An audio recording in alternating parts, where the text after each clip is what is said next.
In this video, we're going to talk about global routing. If you haven't watched my other video on routing, I suggest you watch that one first because it will explain a little bit more. So the scenario that we have now is that we've got a particular route that we want to give out to a lot of customers, maybe one, maybe 100 customers, and we want a quicker, more effective way of doing it.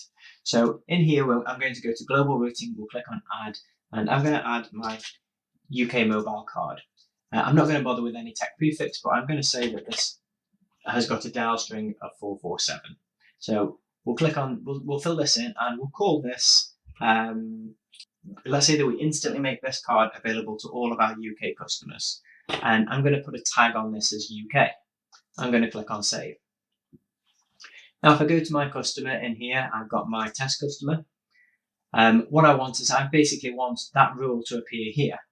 So I'm going to go into this customer, and if I click on edit, click on config, in here I've got tags. I'm going to add a new tag called UK, and I'll click on save.